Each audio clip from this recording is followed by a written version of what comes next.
Oh, our mic's off. You're started. I know. We did. Doing stuff. What are you doing? Well, I messed up. So, well, because it said that we were but I don't know. We were muted. Okay. Don't worry. Sorry, We're on people. the things. Sorry, people. Oh, see, Valiant and Brett are here. Okay. Connor's new. What's up, Connor? Well, I'm trying to get the audition going. Calm down.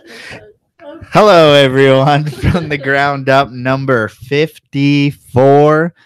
We have a few things to get out of the way as far as Southern Carpet Fest here in Texas is going to be first week of May in Elmo, Texas. If you need details, you can hit me up or Evan Browder on Facebook or Ivory Mon King or a whole bunch of other people. Just hit us up to see what's going on. If you don't have carpet pythons, that's fine. Either does Ryan, who's going to be hosting it this year. So it's really just more about hanging out with other snake people and finally being able to talk to people who don't think you're a weirdo because they all keep snakes.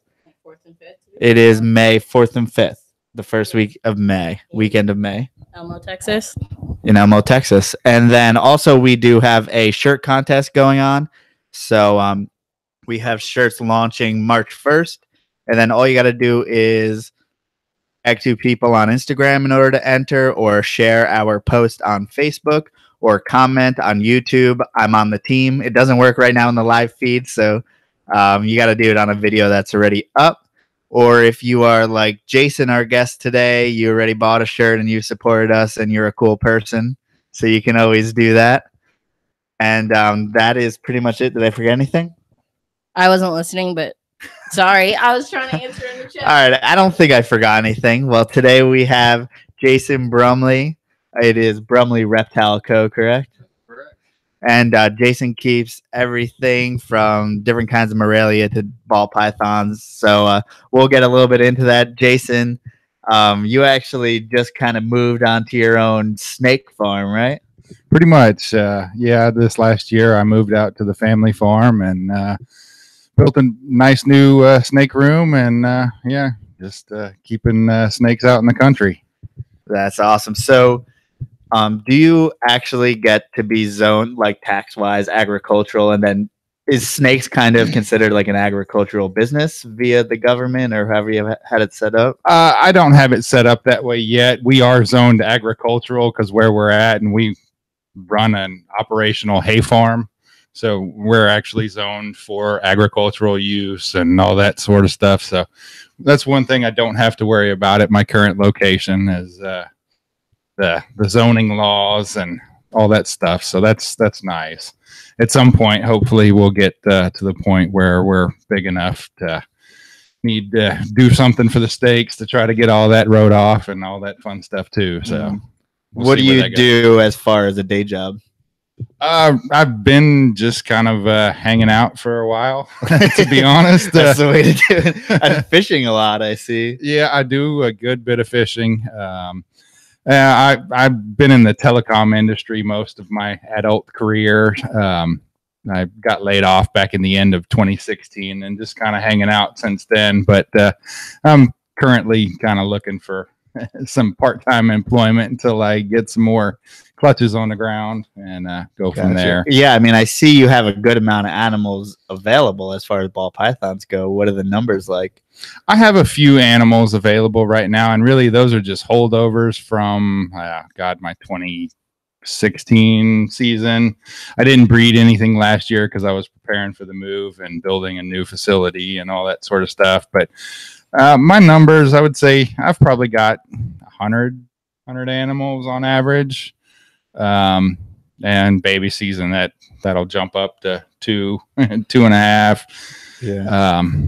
It just depends from there. You know. So your ball python season must be full swing right now, right? It's my seasons always seem to run a little late. I'm in full breeding swings right now and getting ready, but I really don't expect to see eggs for probably another 2 months. Really? Yeah, I don't know why. I end up hatching eggs all the way through pretty much December.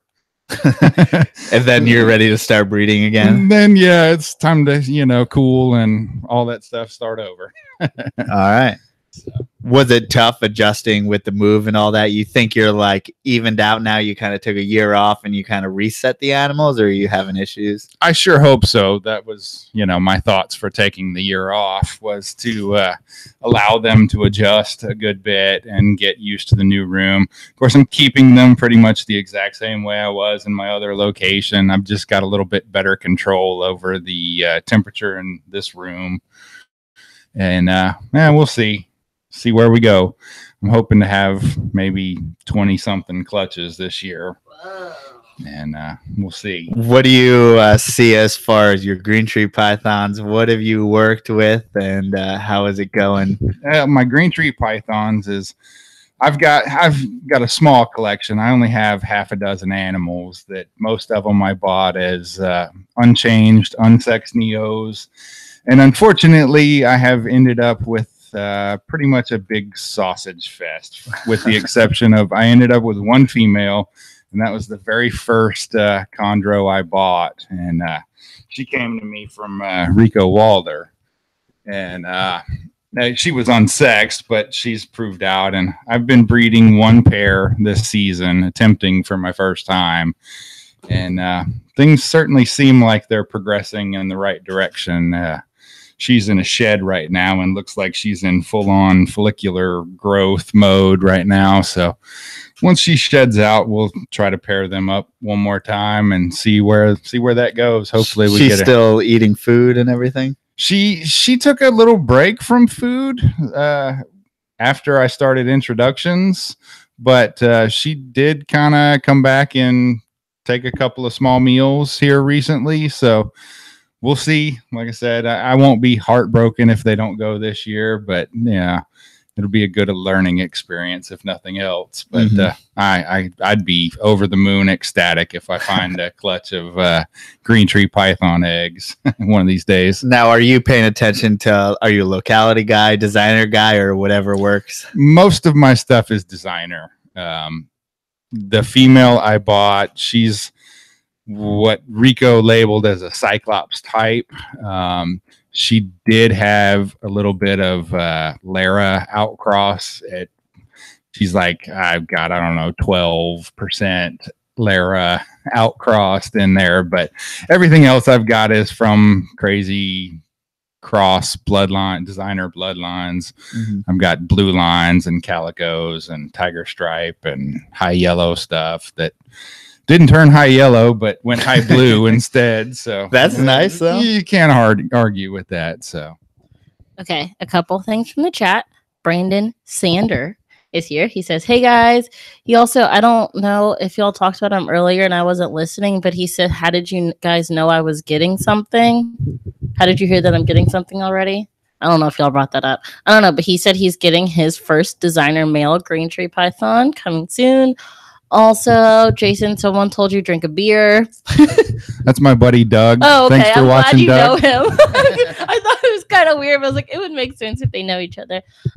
Also, Brandon asked, what male did you put that girl to? Or what's the male you paired her with? That you were just talking about. I paired her with my male that came from David Newman and Brian. I butcher his last name, Susan or something, but it was from their Diablo Tinley pairing. So he's got a lot of blue pedigree in his background, but and melanistic traits as well. So we'll see what they produce if they go. Hopefully we'll get predominantly red clutch with a high output of blue line and maybe some melanistic animals. So yeah, that's always nice. How do you decide who you want to keep back?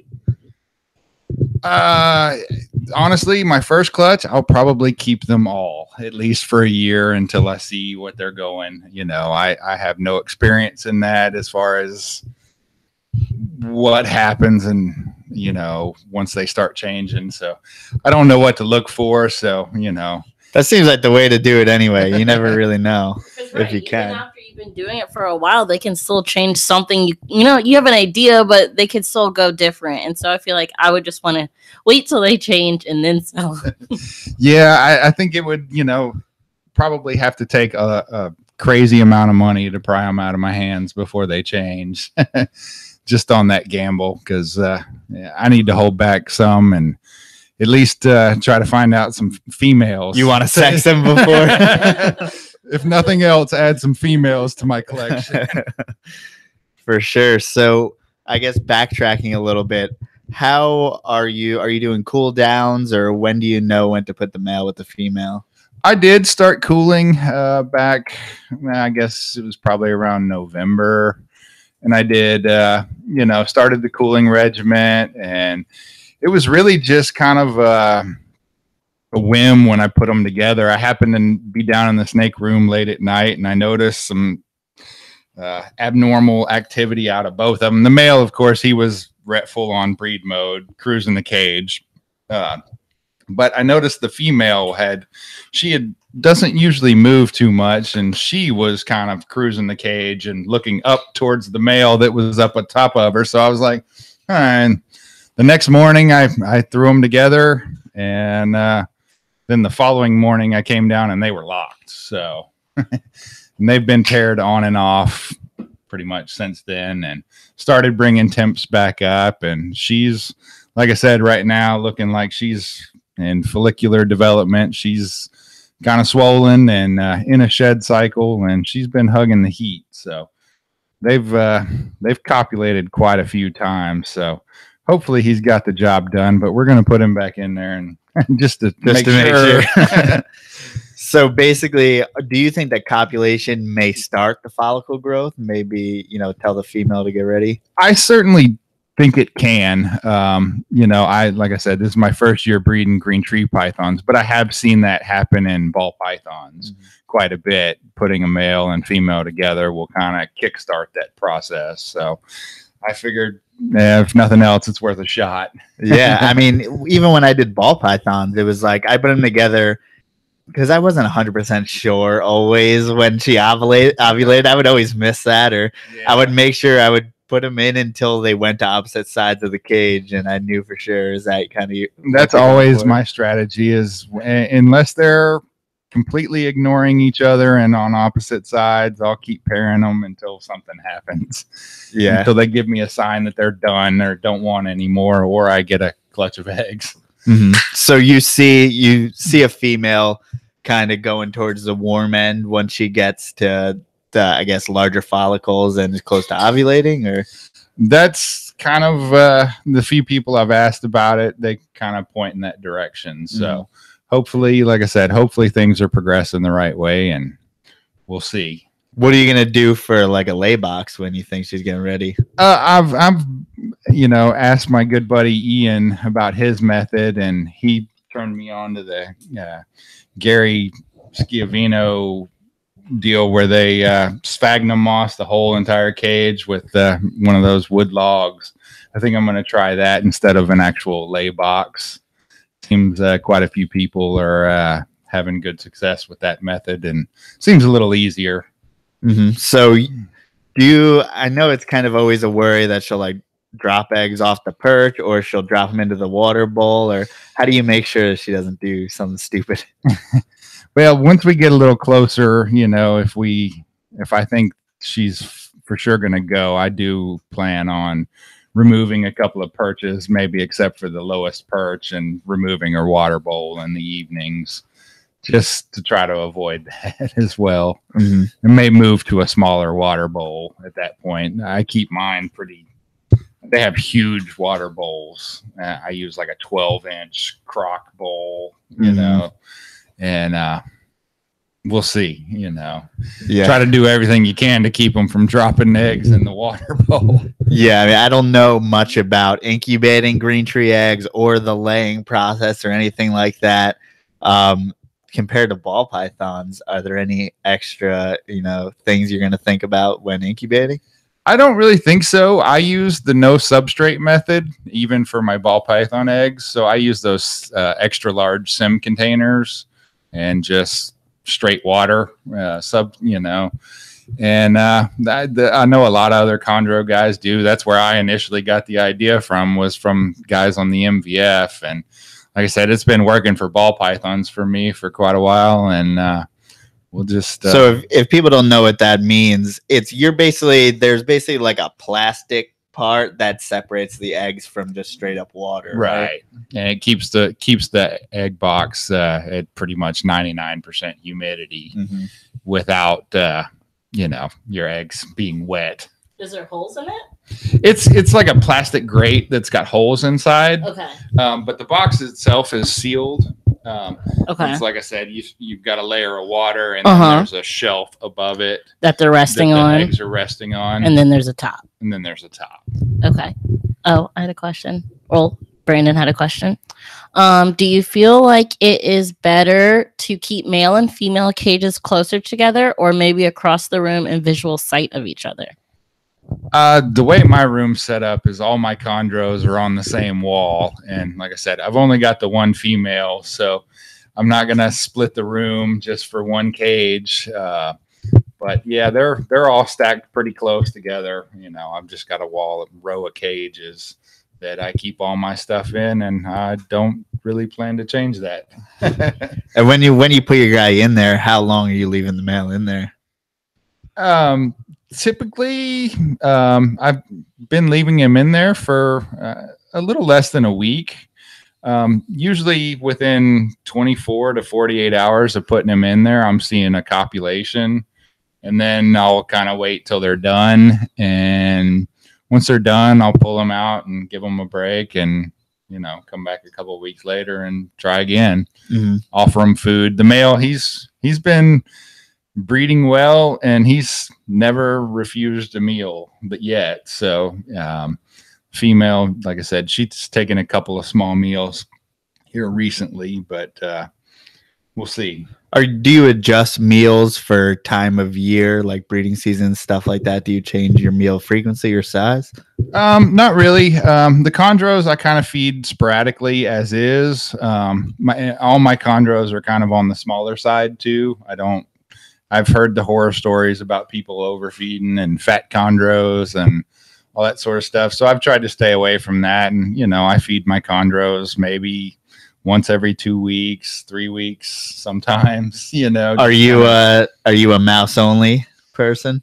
I tried to be, but I have one chondro who will absolutely starve himself to death if I don't give him a rat. Really? He will only eat rats for me. And that's my tiger striped OS high yellow Biak. And he gave me fits as he was growing up. He took mice initially when I got him, but then he started refusing food to the point where I thought he was almost going to die, or I was going to have to actually assist or force feed him. But then one day I was walking through that room, and I had my rat bucket, and he perked up like nobody's business.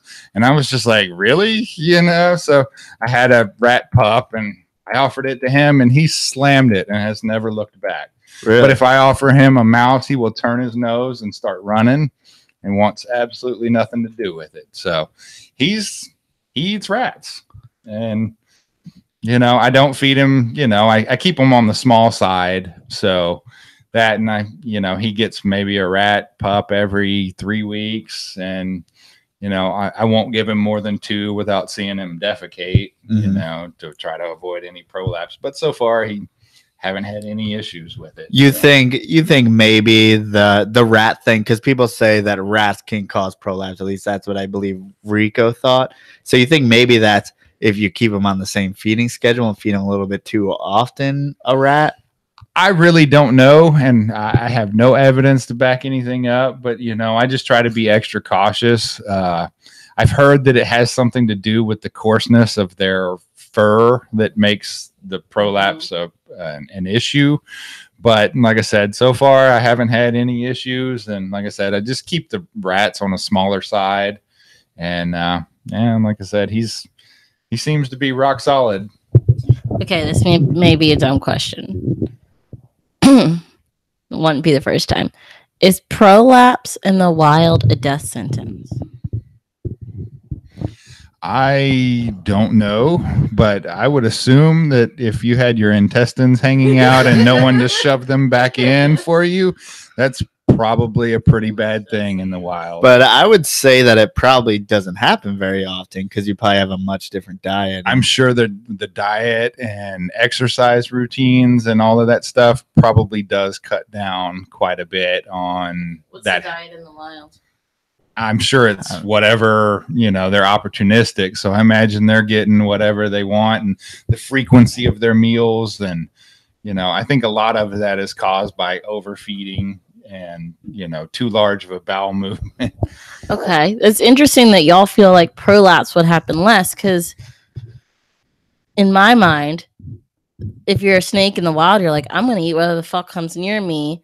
I'm not going to worry about if it has fur or not. And so, like, I feel like it would happen more that they would eat stuff with fur and get more prolapse. They're also moving around a lot more in the wild than they're going to do in captivity because they're coming up and down from the canopy or, up and down trees to go hunt near the ground. So there's a lot more movement.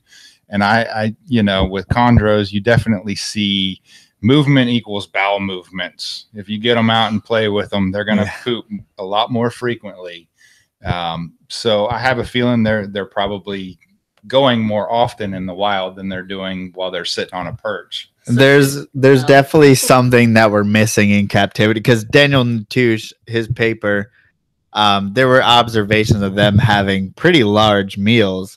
So in captivity, large meals are usually really frowned upon. You're really getting risky. So there must be something that we miss as captive keepers. I would have to say that probably has to do with their exercise levels. Your chondro in a cage, a 2 foot or 3 foot cage is not really, especially a female, is not really moving around that much. And they don't have reason to move around. They really don't. They find their little comfortable spot and they sit there until you give them a reason to move.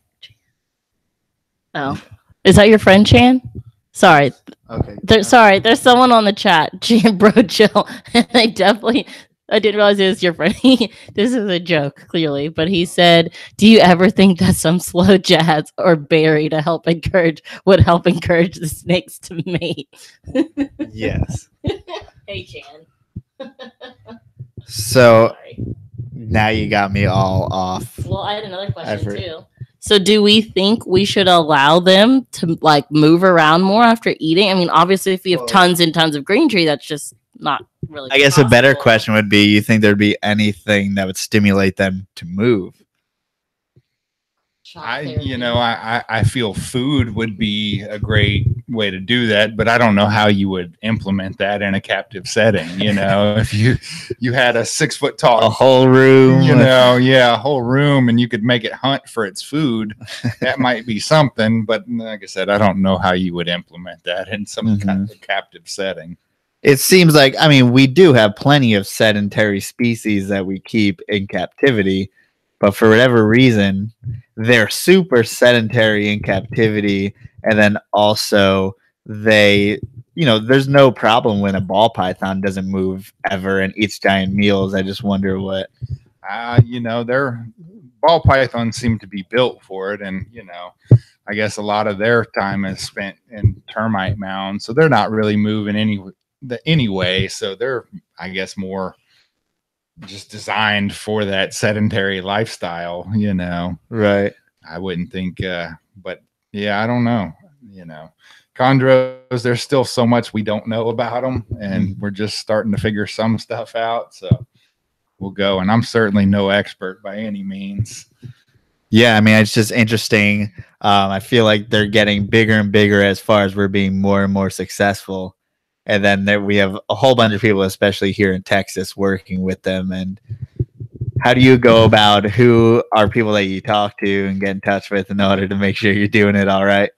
Well, Carpet Fest was a great, we do have a really great community here in Texas. And, you've got people like Bill Stiegel and Matt Morris here in Texas and quite a few other guys. And, of course, Ian over in Florida, But most of them are just people, we've met through Carpet Fest or, that are successful. And, you know, those are the guys I try to look up to, you know, especially now that we don't have Rico. You know, the guys that are knocking it out of the park all the time, like Bill, you know, he's just killing it. Yeah. He's a good resource to have, you know. Yeah, it seems like been super helpful on everything. And Patrick, he's another guy that's been really, really helpful. You know, there's lots of good guys, especially in the chondro groups, you know, that are more than willing to help out newbies like me. Now you're in ball pythons and green trees. What's the difference between the community and then also, I mean, just yeah, you get the point. Night and day is the difference. You know, one seems more money driven and big egos versus, you know, people that really genuinely tend to care about the animals and want to progress the hobby, you know, progress the knowledge that we know. As far as them, they're definitely night and day, the difference between the groups. Now there's good people in both communities, and there's some that dabble in both groups as well. But you know, it's one of those things. I think green tree keepers are humbled because you can be doing it for 10 years and you get a clutch every single year, and then all of a sudden they remind you that they're not ball python. They're not something that you can breed every single, you know, like they're not completely figured out. So yeah, they'll definitely keep you on your toes.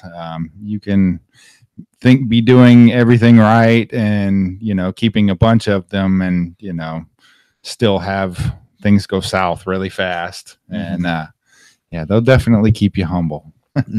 Have you seen issues as far as things like prolapse or RIs or anything like that? I have. I actually had a really nice true blue male that passed away a few years ago he was just really good at hiding an RI, and I had suspected it, and I even took him to one of the best herp vets in Houston. Herp vet checked him out and said, you know, he was fine. And I come back a couple of days later and he was dead in his cage, you know, and I had a necropsy done. This was before, of course, all of the NITO findings and all of that. So that wasn't tested for, but, you know, it was one of those. Once it hit him, he was dead, you know, and that was a tough loss because that was by far the most beautiful snake I've ever owned. Really? Yeah, that one hurt. I mean, it tends to happen pretty fast in chondros, it seems. That's what it seems like. You know, the NITO stuff is definitely scary going around now, but as far as my collection, I've completed one round of NITO testing and fortunately come back negative thus far. But I do. Oh, so have you tested all your animals? I tested all of my chondros and a handful of carpets and a handful of ball pythons, just to kind of a random sampling on that. I haven't had any RIs in ball pythons or carpet pythons, but I did have the one, like I said, that was fatal, but that was a few years ago. And I did get one neonate import chondro that prolapsed on me while I was out of town, and it ended up passing from that. It was just too far gone by the time I made it back. Okay, Brad, how do you say his last name? Florian said, "What's up, Jason? Put me on your first chondros waiting list." Also, I know you guys talked about handling snakes in before, but I can't remember. Jason, did you say how often you handle your green trees? Really, I don't go in and handle them just for the sake of handling them. I'll handle them when I need to clean the cage or something. And I've got removable perches, but you know, they tend to mess up their perches, and I'm kind of a neat freak. So I'll knock them off the perch and get them out and let them climb and whatnot then. But it's not with any kind of regularity. Like I said, I just handle them as needed. Okay. I kind of let my snakes be snakes most of the time. Brett in the chat, he has green trees, and he said that he handles his every day. And so he's wondering if you felt like that's too much, or what y'all's thoughts are on that. If your animal doesn't seem to stress, and honestly, you know, none of mine seem to bother, you know, mind being handled.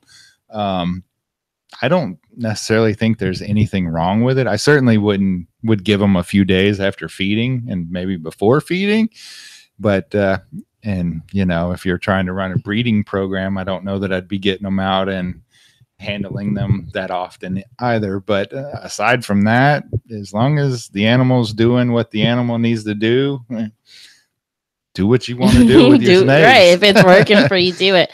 And last question, he said, what are your thoughts on breeding green trees and carpets together? You know, I know a few people who do it. I think they make some cool animals. I personally don't see myself doing it.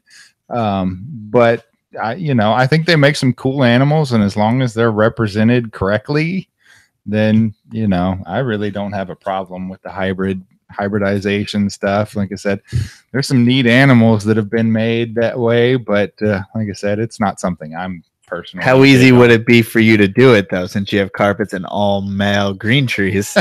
So that's like begging for you to put those to use to some carpets, right? Well, you know, except for the fact that with the exception of one of my carpet pythons, I have very specific projects in mind.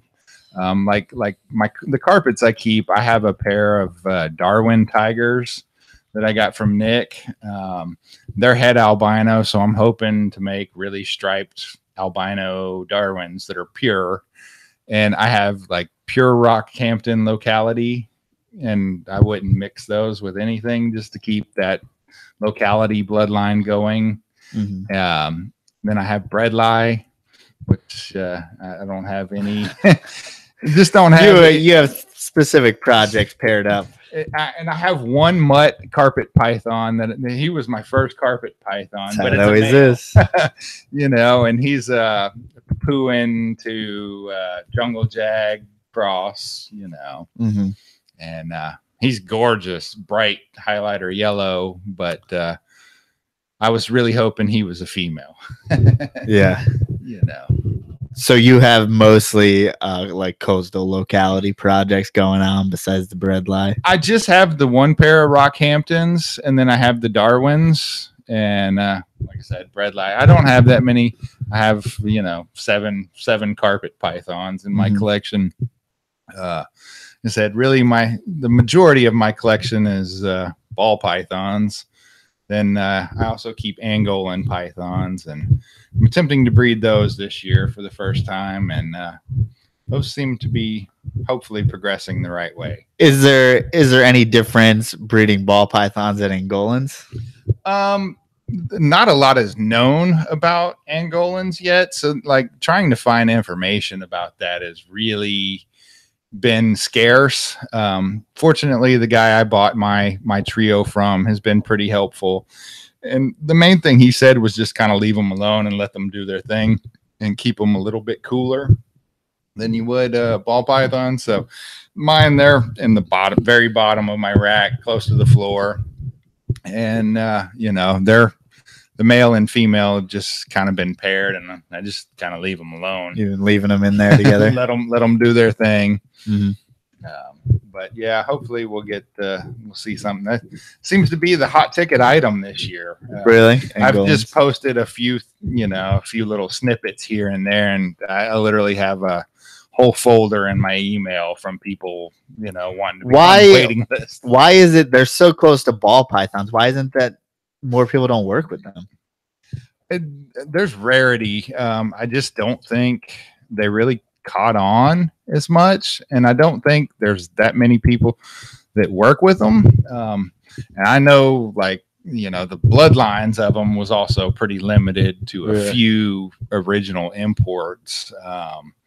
So I just don't think there's that many of them around. They're not constantly imported, and no, there's almost no importation of them. I think you know, Angola is really hard place to try to get anything out of, and I think the only other country in their range is like a no no export country. So. Mhm.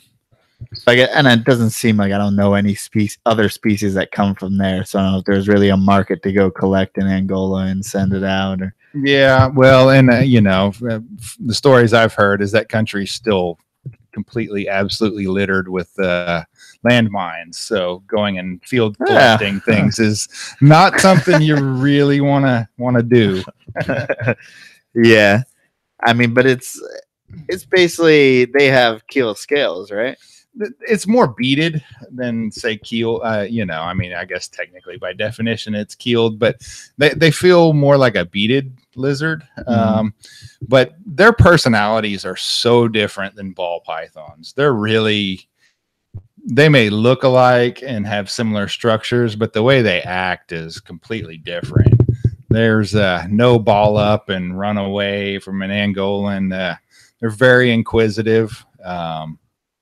And they're is that more towards the negative side? Oh no, attitude or no, they're actually mine are quite docile, but more like inquisitive. When you open the cage, they want to come, and they're coming straight out at you, and not like to bite or anything, but they're coming out and see what you're doing, and they don't really stop moving. Like I said, ball python. Sit there and hold it in your hand, and then it'll just sit there, Yeah. But are you looking at the same thing as far as age, 3 years, or are they a little bit different? Yeah, I was told they need to be a little bit older. My female is she's over 5 now, and like I said, this is the first year I paired them. So my male's 3, she's 5, so. We're going from that. Like I said, there's not a whole lot of documentation or resources out there to find. But have you seen locks? Oh yeah. They're definitely breeding. Just whether or not she's gonna turn that into something. Are you attempting to feed them through the whole? Yeah. I fed the male. She has actually started refusing food here as of lately. So. Good sign. That's always a good sign. So we'll see. I'd still want to see a big old fat ovulation. Right. Yeah. Like I said, I've never been able to. I rarely ever catch them, even when I had ball pythons and stuff. It's hard, but yeah, you'll know it when you do. I mean, at least in ball pythons, yeah, they definitely have that swallowed a football look. Mm-hmm. Yeah. So your carpet pythons, how old are they? Let's see. Everything I've got is probably my male mutt. He's probably 4 now. Then I got my Darwins. So most of my stuff is only 2 years old, maybe. They've still got a little while before I'm ready to actually. I've probably at least another 2 seasons before I'm ready to pair any carpets. Do you find the Darwins have attitude? I've kind of heard that. My Darwins are very chill. Really? Yeah, I really, everybody says that the bredli are always the very chill ones, and my bredli are crazy. They're wild. They're starting to calm down a little bit, just get used to the routine or whatnot. But when I first got my male bredli, he would literally gape like a mamba when you get him out of the cage, just swinging from one side, trying to find something to latch on to. But the rest of my carpets are all pretty cool. Even the Rockhampton Coastals, which Michael Pinnell always tells me that his are crazy. But mine are quite docile. I mean, they're very food oriented in the cage, but once you hook them out, they're pretty cool. Mm-hmm. Yeah, I wanted to see if you wanted to try this as the last beer. No, I'm good. Keep it light. Yeah. I've always loved inlands is really what I want as far as they're definitely high on my list too. I'd love to see some, and I think there's a lot of refining that can be done in those, and we end up with some pretty cool bluish. Have you seen Austin's? I have. I'm kind of holding off until he breeds his pair, and I'll probably be hitting him up. Yeah, for sure. I mean, it's nice living around here and having real legit people, whether it be Bill for chondros or Austin for inlands and breadlies. Is that where you got your breadlie, or did you get them from Nick? Or? No, my breadlie came from Stephen Katz out there in Okay. California. I had actually won the male. It was one of those Rocca auctions for US Arc. And I was just, I won the male, and I was like, hey, throw in a female. I'll send you more money, So that's how I ended up with those. Are you wintering them any different than your regular carpets? I really haven't been, but I do. Got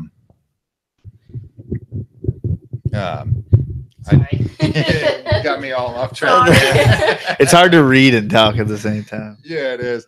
No, I haven't, but I'm wanting to. I've got an office down in my barn that gets cooler, so I'm hoping to put together some cages this year because I want to add diamonds too, and I want to make a cool room in my office and move the breadlie over there into some 4-foot display cages, and I'll do that with hopefully add a pair of diamonds in there too, and just keep that kind of a cool room.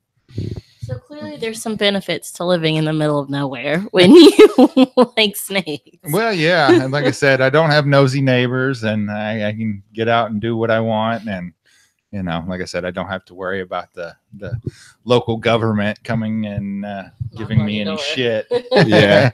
So I want to get into like your facility and what you have taken into account when you built it. But first, Brad asked if you are having trouble with your chondros in a drier climate than you were previously, or have you been having to miss them or anything? I don't really miss my chondros unless they're, noticeably in shed.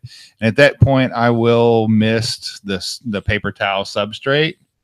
But I run a humidifier in my room, so my humidity stays pretty much 60 to 65% in the whole room.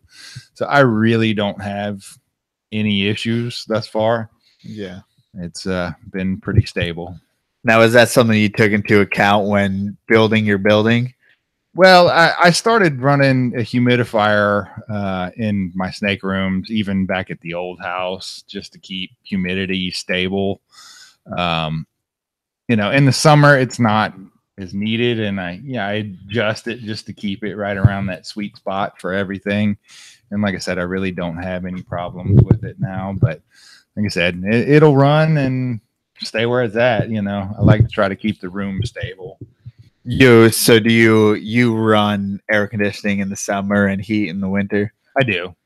So does your room typically get a little bit higher in the summer, or? Well, I actually, when I built this room here, I kind of took into account all of that stuff, and I went all in and got the closed cell spray foam insulation. So my room's like a big cooler, really. So it stays pretty stable. And, I've got one of those mini split air conditioners that runs everything. And like I said, it's got heater and built-in dehumidifier in it. So if I actually need to remove humidity from the room, I just kick that on.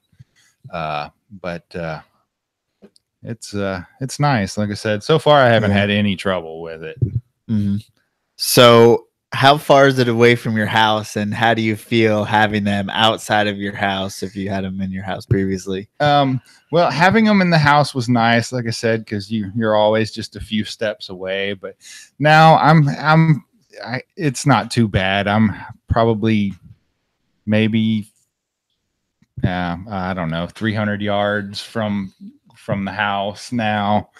And I have remote view cameras and stuff. Cameras, so I can log in from my phone and sit and watch swivel around the room and watch them remote. So it's not too bad. And I've got temp sensors and humidity sensors that will alert my phone if anything goes wonky. So that's awesome. What do you use as far as like humidity sensor, and what do you use to capture that, and what's the app? I don't know the name of it off. It's just a cheap little thing I found on Amazon, and it's a temperature and humidity sensor. It plugs into your Wi-Fi, and It was like $50, but you know, you can set parameters in it and it'll ping you, you know, if something goes outside of those, it'll send you an email, an alert. Yeah, it's kind of nice. That's awesome. It's nice and reassuring. And like I said, small price to pay. Absolutely. I wish I had a camera on my green tree all the time, because I only like to feed him when I see that he's actively hunting. And once I turn on the light, he'll stop moving around. Right. He'll go right back. He doesn't want me to see him hunting. So yeah, it's neat. You know, I don't get the best of angles because the way my camera's mounted, but like I said, I can swivel around the whole room and kind of see, and it does, you know, night vision as well. So you can pick up a little bit here and there. Yeah. Are you one of those security guys, or you have everything locked up and obviously the security cameras, all that? I do. Yeah, we have, you know, nice little security system. Plus I have my dogs down there as well. So yeah, they'd have to get through my big 100-pound bulldog to get in there. And like I said, you'd have to drive past my house and all that sort of stuff to get in there. Yeah, it's kind of a little bit back there. Yeah, and plus, you know, nobody really knows anything's out there. You'd have to know to be going to look for it. Mm-hmm. So, I mean, if you see a car going by, are you like, that's who the hell are you? Do even cars roll by? Well, like I said, you'd have to really you'd have to come in past my house and then drive back behind, and you'd be on private property. So, yeah, all the dogs would be going ape shit, and you know, we'd know about it long before. I mean, we live in Texas, so people aren't very. Yeah, and you know, people are defensive. Can we say it that way? Right. Nothing. Oh, I thought you had a question. I was just saying we don't have very strict gun regulations, yeah. Yeah. Oh, and stand your ground state. So yeah. It would not be wise for somebody to try to come and do anything. Yeah, there's lots of places to hide bodies out there if need be. There's been a couple questions on GTP and humidity in there. Someone asked specifically about yours, but I thought you made a video on it, and that's what I told them. And Jason would know better than me anyway. Okay, well, let's Jason, humidity, GTPs. Well, like I said, I keep my room about, you know, somewhere between 60 and 65% humidity. I don't have any really shed issues, or, you know, like I said, no respiratory issues thus far with the current crop, and I'm not going to change it if it's not broke. What's your ideas? I know you said big water bowl. What's your ideas as far as changing water? And where to change the water? Where to keep the water bowl? Mine's, like I said, I use mostly the 2-foot cubes for my chondros, so right in the center of their cage. Okay. It's on the floor. I've just got like I said, it's a 12-inch wide, you know, crock dish, and I typically change my water twice a week. And you know, I very often the same day I change it. If I come down there or click on the camera after the lights go out, they're down there drinking. Mm-hmm. And yeah, that's something I would never see. I don't think I've ever seen my green tree drink. No, yeah, our green tree looks like a ball python to me. Like it might as well. It stays curled up on that perch like all the time. Yeah, they seem to really like I said, the big bowls, and every once in a while I'll take ice cubes down there. Oh. If you really want to see them drink out of the bowl, go drop a couple extra ice cubes in a big bowl. Do it. And I thought it was there's something that I heard on a chameleon podcast actually about chameleons in Madagascar, but they were saying chameleons have issues when you spray them down often, because when it rains, usually it drops about 15 degrees. So maybe the cold water and temperature, like when green trees drink, there's cool rain and the temperature kind of goes down. I wonder if there's any kind of what would you call that? Like crossover between that and, you know, how we keep green trees. I don't know. To me, it just seems like they see the ice floating in there, and it like just brings out something. I don't know, you know.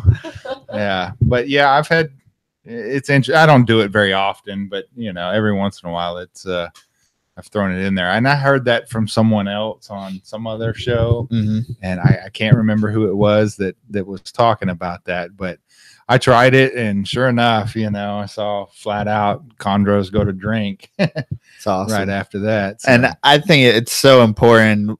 I learned it from Bill changes his water every 3 to 4 days, so basically twice a week. So right. I think that's super important. I think absolutely. Like I said, every time I change the water, you see them drink pretty quick.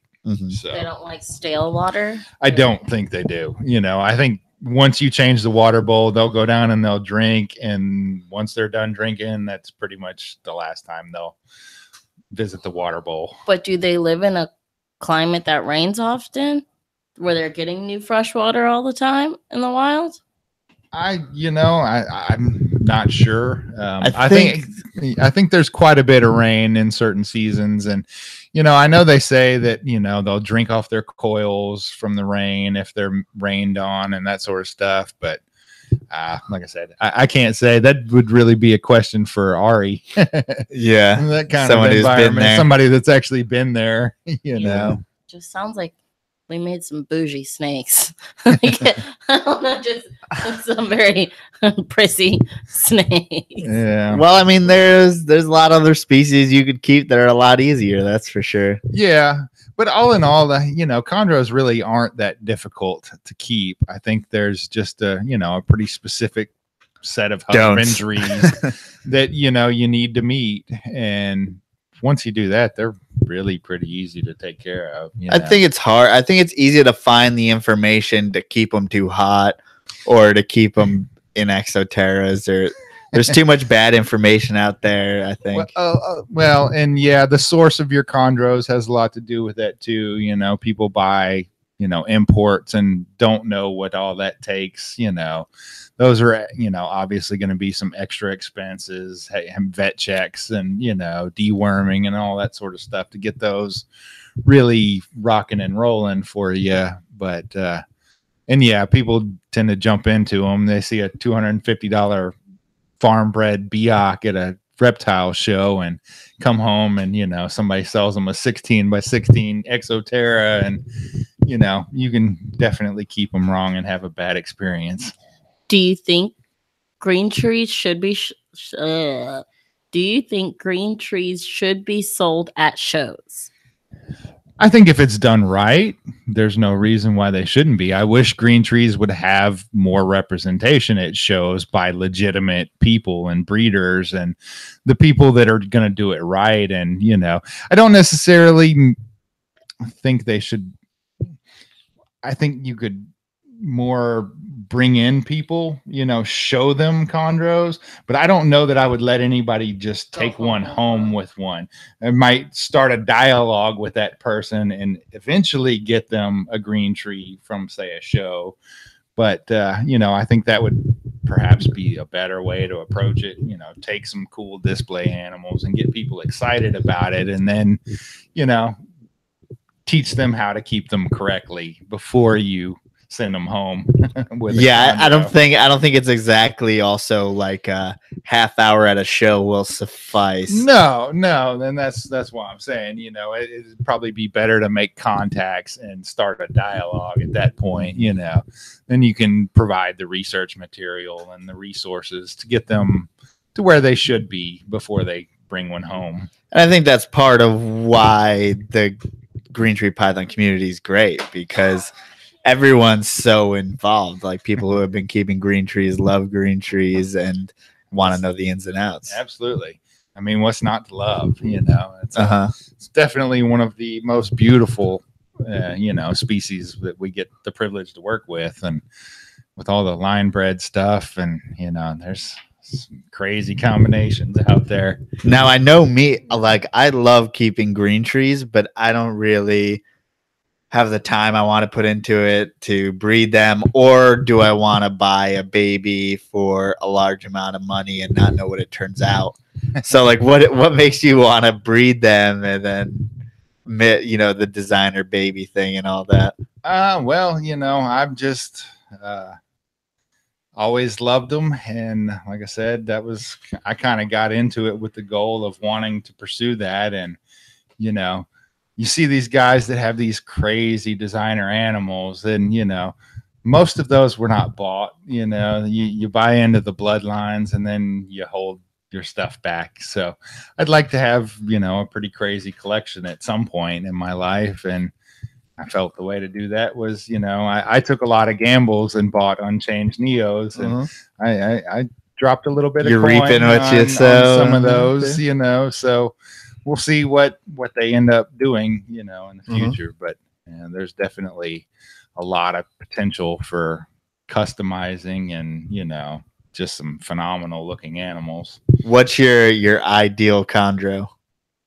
I can't say I have one because I love them all. I love the high yellows. I love the high blues. And, you know, and then you see things like the sickness over at Bill's house. And how can you not love, you know, crazy tricolor melanistic animal, you know? So there's just a lot. It's almost like there's no ugly ones. So it's, how do you choose? I mean, my mecca is definitely a Kofiau, a canary yellow Kofiau, but also like who doesn't want one that's melanistic or blue with the mite phase on it? Or there's so many different ways you can go with it, like I said. And, you know, even just the plain, like, you know, I like the locality stuff, like the Meraki's and the Arus. You get these high white and green animals, or, yeah, even just the green chondro is still a beautiful snake, you know. Yeah. Plain green chondro. But you know, yeah, there's certainly, like I said, some cool stuff to be made with the chondros. Were you going for red neonates when you bought designers? That's all I have is red neonate. How do you feel that paid off so far? You know, I've got some that turned out. Do you think it's the same odds, or do you think it's red is going to be a nicer animal for sure? It depends on the project. I think a lot of the, you know, the high yellow stuff, I think, you know, yellow neonates tend to have more high yellow stuff, but, you know, with the blue, the reds tend to be, you know, the way to go on those. But, I just always love the reds. I could see myself having some yellows at some point, you know, a project with that, but, you know, it is where it is now. Just because I love the little red worms when you get them, and they're fun to watch change. Yeah. I wish they would stay red. Don't we all? Yeah, I mean, that's really the one we don't have, right? Is the red. High red, yeah, that would be pretty cool. I love those. Like, I like the dark, like really, really like cherry, burgundy, even like those deep red. I love them, and they just don't exist. Yeah, that only lasts for so long. I mean, do you feel that? I mean, it seems like breeders try to keep the deeper red ones, or yeah. I mean, I have no experience with that, but you know, I know like in my purchases, I've always tried to buy, like, you know, the really dark, you know, with dark pattern, and, you know, the darker the better. Yeah. When it comes to that. So, and I've been relatively lucky when it comes to that. So, kind of random question. Would you ever drop your ball pythons? Wait, what? Like, not like get rid of them? Physically drop. That's what I thought you meant. I mean physically drop. You know, I still love ball pythons too. The crazy, you know, it's kind of like the corn snakes. You know, all the crazy genetics is what keeps those interesting to me. And you know, I've got a few projects that you know, I just kind of plan on continue working with. I don't see me adding a whole bunch of ball pythons in the future. I'm kind of been on a, you know, diversifying my collection phase as of lately. So, you know, I have other python species that I want to add to my collection. And you know, instead of more ball python projects. Yeah. Leave those alone. What are those projects that you are working with, and what do you like about them? Well, here recently, I've kind of been on a kick, and I've been getting into the Antaresia stuff. So I just picked up a pair of children's pythons from Michael, and I also got a pair of spotted pythons from Nick.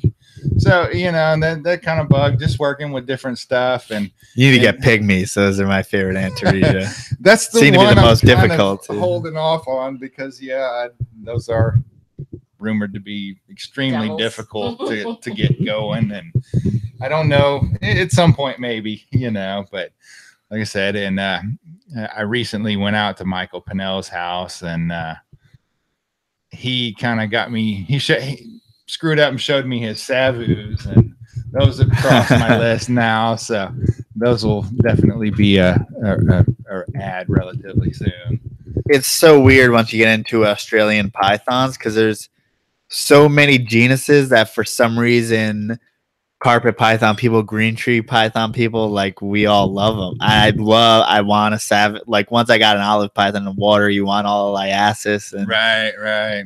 I don't know what it is. Yeah, and you know, seeing you guys olive and all that stuff, you know, I could see having a pair of those at some point. And you know, I don't know that I'll go full Eric Burke and try to have every python species, but you know, I kind of working my way around a little bit from each group, you know, try to have a nice variety of stuff. It kind of keeps things interesting, you know. Yeah, I mean, it's weird because in some aspect you can keep yourself interested with all the genetics and ball pythons, and then another thing you could challenge yourself with breeding things like green trees or Antaresia or different types of species. Right. Yeah. At some point, you know, I envision doing shows, and I'd kind of like to look like a flippers table, but not be a flipper, you know, have a bunch of different species, of, you know, stuff, and it just, you know, not be some imported stuff, you know. Yeah. Do you feel the hobby's going that way anyway? I mean, it seems like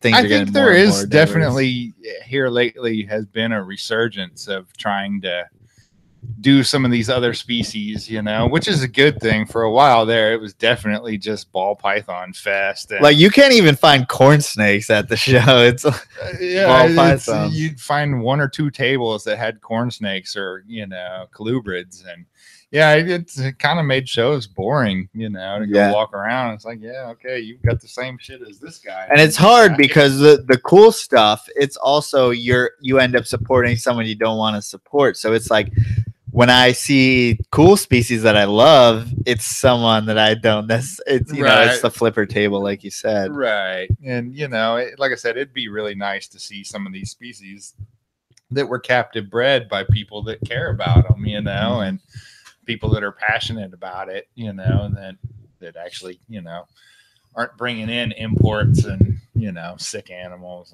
And we've talked about it before. I think it was a while ago though, about shows, and like, do you think there should be stricter regulations on the shows, or what did we talk, or like we got into an argument one time and I can't remember. Kind of like how England doesn't let you have spiders. Should there be regulations on captive bred only, or certain types of animals are allowed, you know?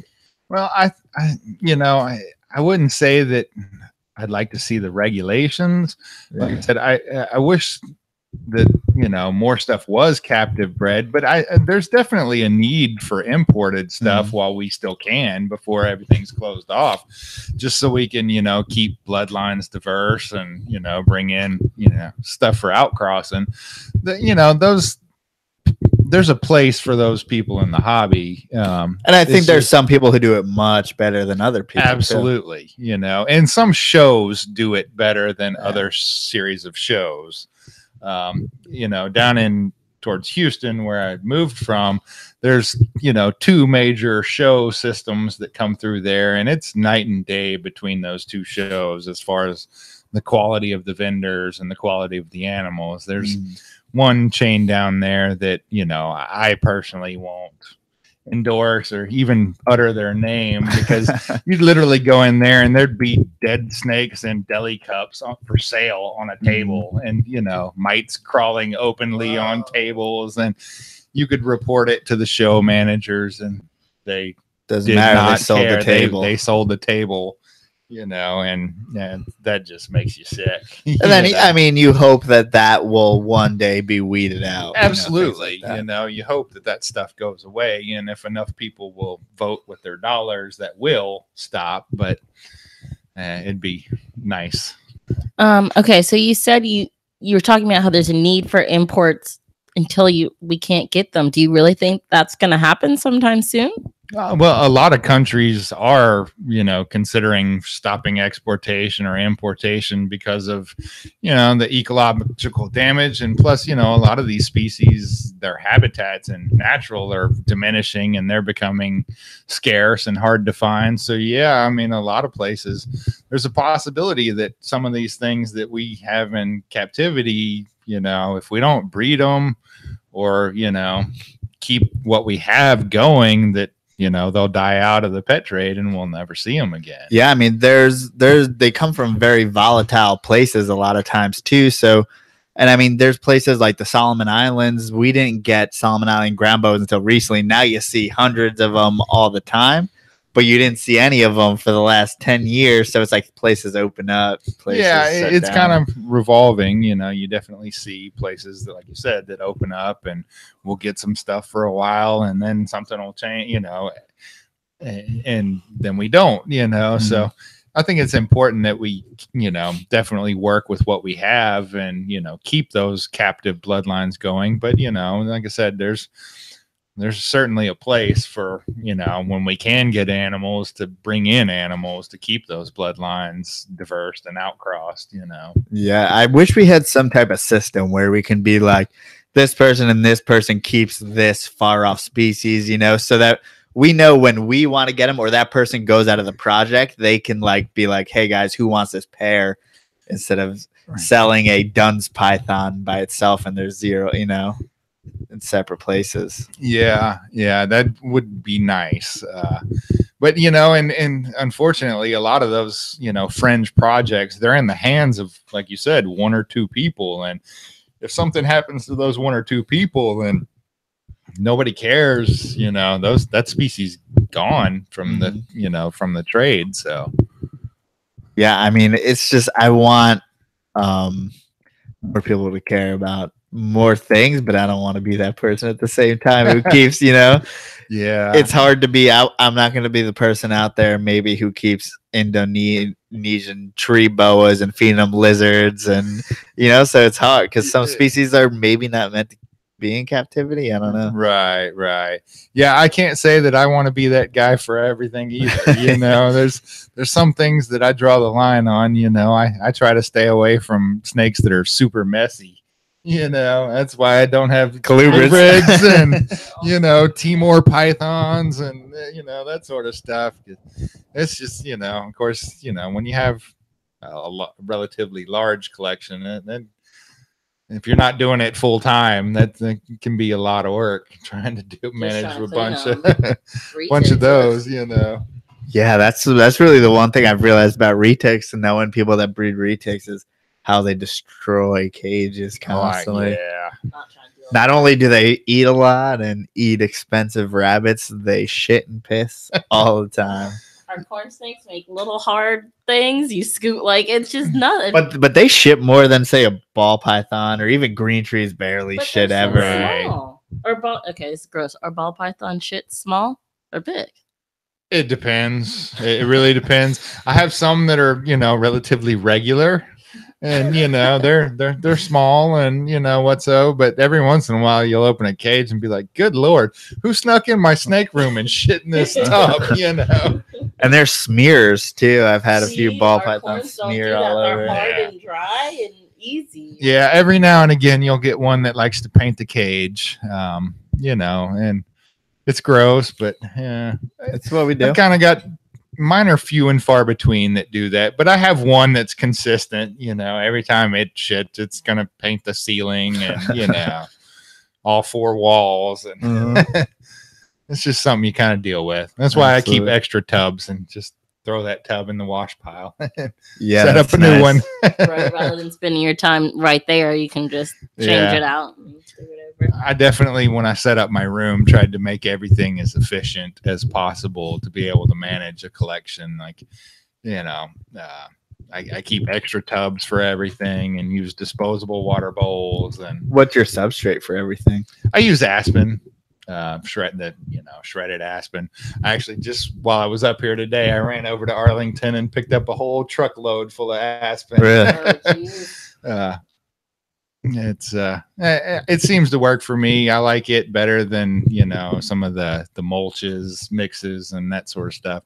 You tend to get the little flies with the cypress mulch, and I don't like coming into my room and having We've had that for a little bit. We haven't had them in a long time, but for a little bit we had them, and it was so freaking annoying. They're so small. Just fly. Yeah. I think we just had in the setup that we had in the old place, it was just so small and stagnant. I just felt like in this white rat. It's also kind of a summer thing. I always tend to get like fruit flies and stuff during the summer. We haven't had them in the well, granted, half of them been brumating, but we haven't had them in the winter at all. In Colorado, bugs don't exist, so I didn't have any bugs in my collection at all. I don't even know if there's mites there.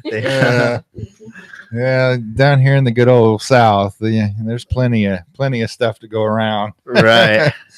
Yeah, if you have anything with heat and humidity, it can create. It's gonna attract things. Yep, absolutely. Yeah. Valiant said rabbits aren't expensive; they're about $6 each. Well, if it, like me and Jason talked about before, it's like maybe a rat crawler cost you a little bit over $1, but I think I pay $1.10 for a medium rat, something like that. So. Rat pup, rat crawler, those are like 75, 80 cents, something like that, So, I mean, $6 is a big chunk. If you have like 30 retics, like that adds up. Yeah, no thanks. How often do retics? Now, he said retics eat once a month. Is that true? I know Ryan feeds his usually, I think, about once every 1 or 2 weeks, depending on breeding cycle, but so there's definitely every 2 weeks. They're 20 feet, man. Yeah, there's a lot more snake. Big snakes need big meals. That's for sure. Now, as far as your balls go, you do anything? Sorry, I'm such a child. You're immature. As far as your Python Regius, what do you do? Do you do anything over small rats? I feed my adults. My adult females get mediums. Okay. And I feed them like every other week, a medium rat, and go from there. Once they're over like a year old, I go to the bi-weekly feeding with them. When they're hatchling to the first year, I feed them every week. 7 days, and just move them up. Are you all frozen thawed, or do you breed some of your own? Or? I do not. I want to here in the future get a little colony going. I have 2 snakes that refuse anything but live. Are those both ball pythons? They're both ball pythons. Bastards. And unfortunately for me, there are literally I have to drive to Tyler to pick up live rodents, so I've got a 2-hour round trip to go pay. How much are those 2 little guys worth? Unfortunately, they're part of decent recessive projects that I got, so they're sticking around important for right now, but at some point hopefully once I breed those and get something from them, I'll probably sell those. You can replace them. I'll replace them. Yeah, that's what always sucked when I kept ball pythons, is that you just had those ones that just never really took that well, or weren't great feeders, or if you didn't feed them live, they wouldn't eat as readily as you wanted to, or it just seems to always be a thing. Okay. Evan said, I'm supposed to be relaying his messages to you, and I told him that you said I can't bring up anything that will get them off topic, but I'm just going to say all of Evan's messages. Evan said Timors look like a scrub and a retic had a baby. That they do. I've never even heard of a Timor. So. They're pretty cool, but like I said, everybody I know that has them hates them. Okay. They're quite... So why does anyone have them? They're pretty, they're pretty looking snakes, okay. but They're dirty. I hear they're really messy rough. and Stop trying to talk while you're peeing. I hate when you do that. Sorry. Yeah, and they're not known for having a very friendly disposition. Okay. Okay, that makes sense. He also said we need to go get some blue cats. I don't have the gear for it right now. I have a couple of poles, but I have a couple of collapsibles with me. I could maybe go catch a bass, but what do you need for a blue cat? Something bigger than what I got with me. And that's all he said. Oh, he said the show was made to go off topic. That's pretty true. Oh, he also said you can stop by on your way back if you want to his house. He also said if he knew you were coming, we would have planned the fishing excursion. I'm sure he's fishing out here tonight or something. Jason, you got to be ready to stay out all night, be cold, and be miserable if you want to fish with Evan. Yeah, I know. He always seems to pick the worst nights to go fishing when it's miserable and cold. That's his method. He thinks when it's colder out and shittier out, the bigger cats eat. So. Well, and he's more of a cat fisherman than I am. I'm more of a bass fisherman, and I like nice weather and bright and early in the morning and. He likes to stay out late and, catch some big cats. Yeah. Yeah, I mean, I always liked, I used to bass fish a lot or trout fish up in New York. And I like to do things that keep me much more active. So if you're just throwing out a chicken liver and waiting for hours, is just torture to me. Yeah, it's like I said, it's not really my style of fishing. I'm a big kayak fisherman, so I like to get out and go kayaking and go bass fishing most of the time, and I do quite a bit of fly fishing too. So it definitely keeps you active a little bit more. Yeah, and plus all the fish like bass in particular are active all day and maybe even particularly when it's warm out and stuff like that, so it's nice. Yeah, I tend to do better with bass and definitely during the day than I do at night. Now every once in a while I'll hit in the really hot part of the summer, night fishing for bass isn't too bad, but I'm more of a day person. Yeah. I've got 2 questions. One random, because I'm just keeping up with my random questions of the night. And then the second one's from Evan. Would you like the random one first or the Evan one first? Just go ahead and shoot. Okay, random one. What do you think it will take to get more women in the reptile community? That's a good question. I don't know, to be honest with you. Women are a mystery to me. So I'm probably not the best one to answer this question, but it would I don't even want to speculate really. I think snakes play towards like all the things in the male psyche in comparison to female. I mean, it's shown as a scary thing, kind of a tough guy thing, kind of a getting over your fear thing. There's probably a lot of truth to that, especially retic guys. It does seem like there are more females getting involved. Absolutely. But, I still think that's it's definitely still a male-dominated industry hobby. And I think the females definitely deal with a certain amount of shit. The people, the guys could probably be a little bit less creepy or, some of that. Yeah, I mean, it's like... if you're a female and you're throwing yourself in a male-dominated world, you're bound to get some shit that you definitely don't like. Better be prepared for it. Yeah. Y'all suck. Basically, what you're saying is y'all suck. If you were a man entering a female-dominated world, you wouldn't have to prepare for shit. Yeah, it's kind of weird, though, because males, like, if females throw themselves at you, you're not exactly offended. Yeah, that perspective is a little different there, Because, like, yeah, you're chumming the waters because most females try to get you to not keep snakes. So if there's a female that keeps snakes, everyone's like, "Oh, that's a good one." Right. So you're chumming the waters. I've never heard that expression. I don't get what is chumming the waters. All right.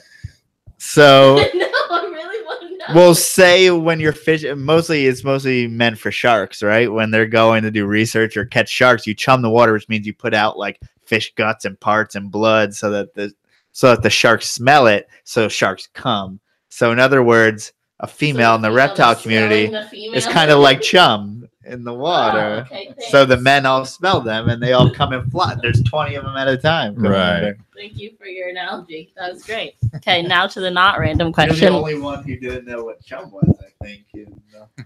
I guess I've heard of chum, but just the expression "chum in the water," chum in. I can't even chum in the waters. Is that what you said? Okay, it's just weird. Evan's question was how many? I think you said this earlier, but he wasn't here. How many other chondro pairings you got coming up? I only have the one female, so unfortunately, I only have the one going, at least until I, get some more females in my collection. You think it's possible? I mean, females are kind of gold and reptiles all around. You think it's possible to trade males for females, or do you have any hopes? I may buy some females, but we'll see where that goes. What's your method as far as buying females? Because I hate buying females, especially because for a chondro, in order for them to know it's female, is to the point to where they're a little bit older and it's getting closer to breeding age, so there must be a reason why they're getting rid of a female, if you know what I mean. Right. Well, I think that holds true with some people, but I think if you want a good younger female, you just got to be ready to drop the coin. So you think there's people that hold on the clutches that long to where they can sex them and then let them go? Yeah, they're definitely available out there. You just might have to have a few connections, break into the 4-figure mark, and yeah, you're definitely going to be in the 4-figure mark, to get that far. Yeah, I mean, I think that's important for people to know is that your imports, it's hard to get U.S. captain born and bred just because imports may start at $250 and then U.S. captain born and bred may start at $450, and then your designer animals are getting over $1,000 most times. So most of my chondros are in the high 4-figure range. They're not cheap when you start playing, especially with the designer stuff. They get up there. And when you want a proven, or not necessarily a proven, but a sexed female, you're gonna have to come off some coin from especially from captive-bred. Yeah, it's not gonna be cheap. I thought it was really cool though when Bill, because I saw someone paid like $1,200 for a locality female or something like that, and everyone was like, "Oh, you got ripped off," and then Bill was like, "I overpaid for this female and it made the sickness, so go fuck yourself," basically. Yeah. Right? I don't know, they're definitely hard to put a value on. I mean, especially there's some beautiful localities out there that if you know what to do with them, they pay off. If you mix them with the right stuff, you end up like a little bit of luck. There's a lot of luck, and you never really know what you're gonna get, but there's some simple outcrosses that have resulted in some phenomenal animals.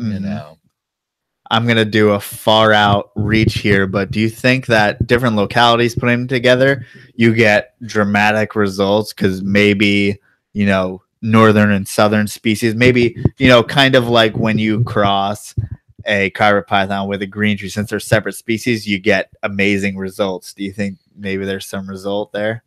I've seen the papers, and Daniel Natusch has talked about that really there probably should be he mentions like 5 or 6 different species of chondros. So yeah, I definitely think there may be some legitimacy to that, as far as some of these maybe more hybrids than just the north-south, a Rubiax out there.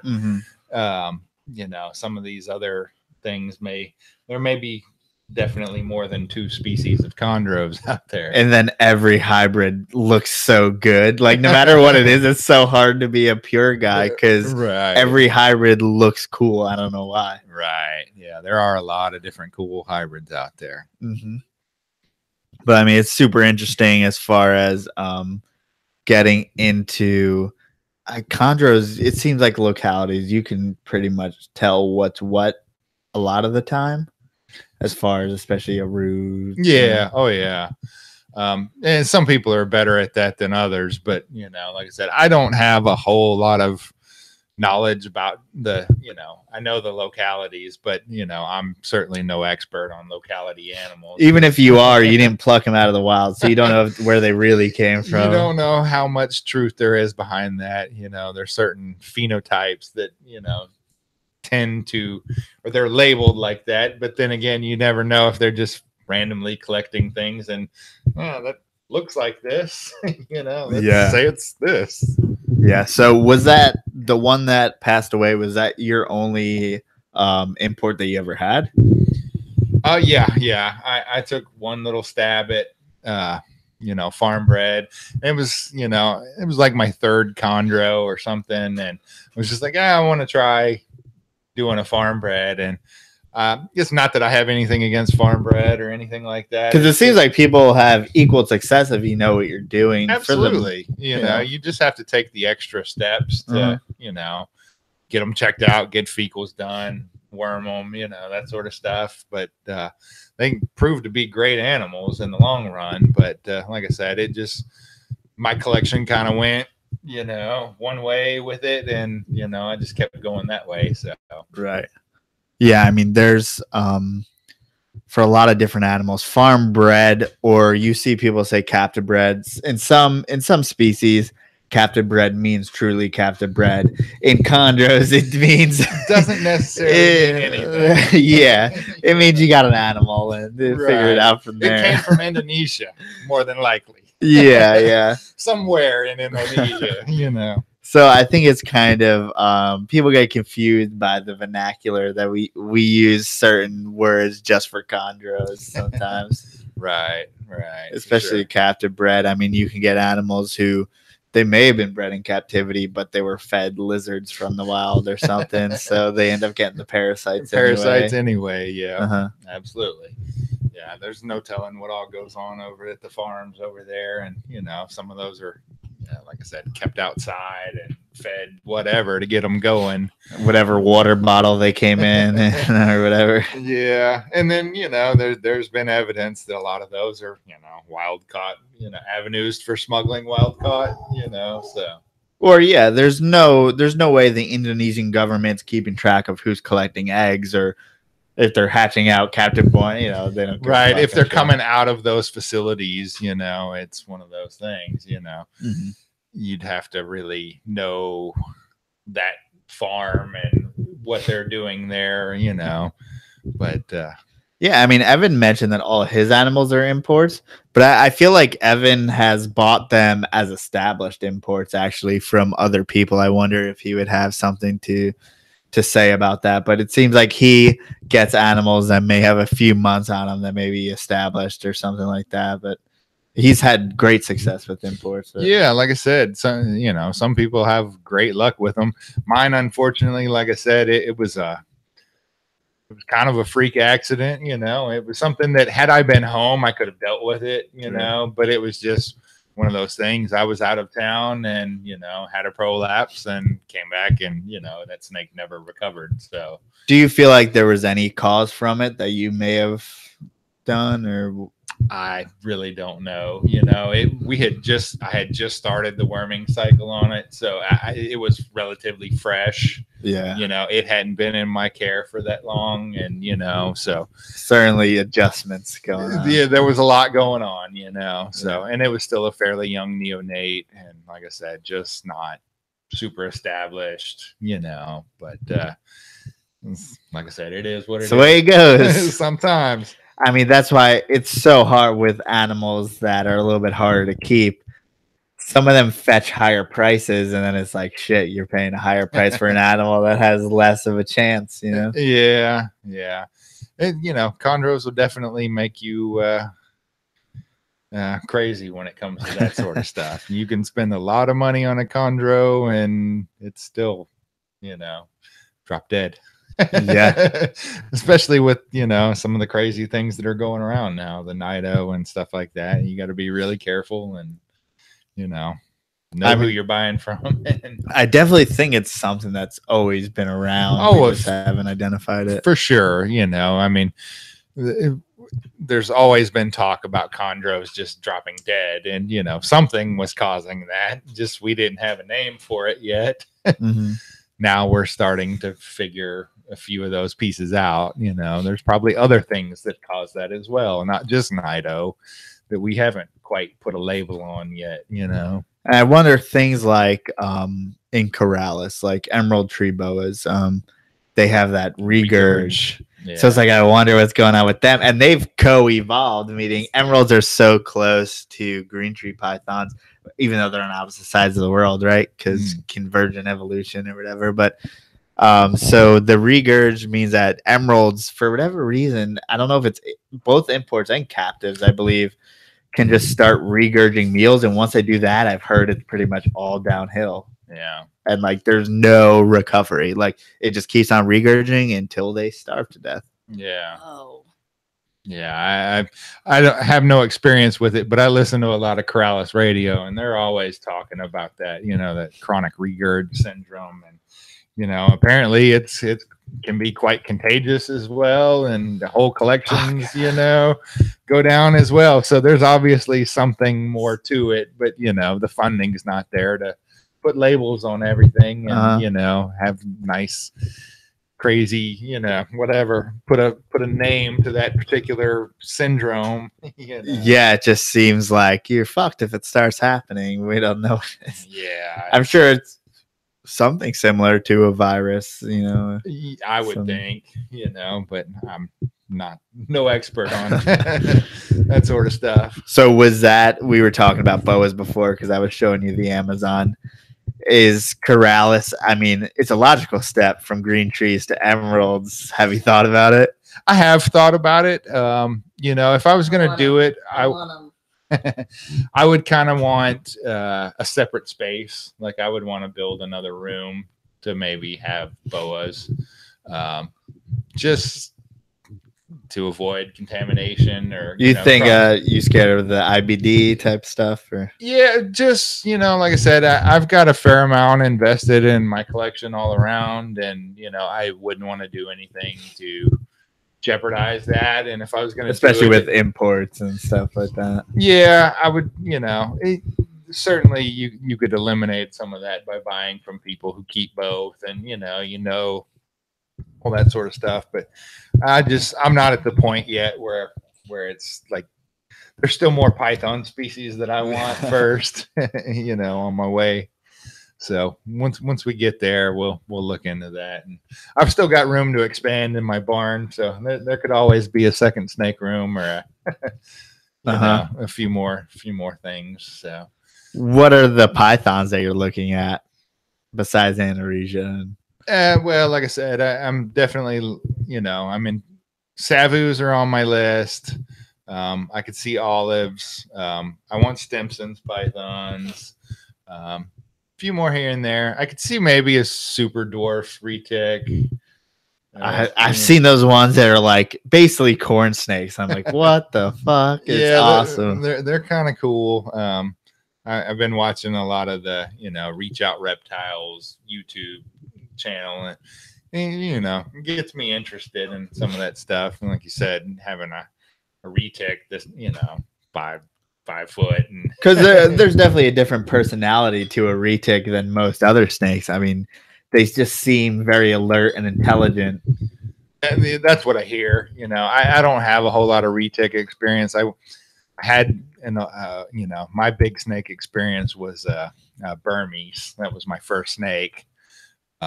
But yeah, I've interacted with them a few times, but they definitely have just that look in their eye, like they're thinking about what you're doing and trying to figure you out, which is kind of cool, And it's something I see in my olive python also, but it's like seems to come in the package of a large snake. Right. Would you ever get a Loma? I like womas, the Want a aspirities. blackhead. I'd really, if I was going to go that route, I would really like to get a blackhead. Isn't it funny?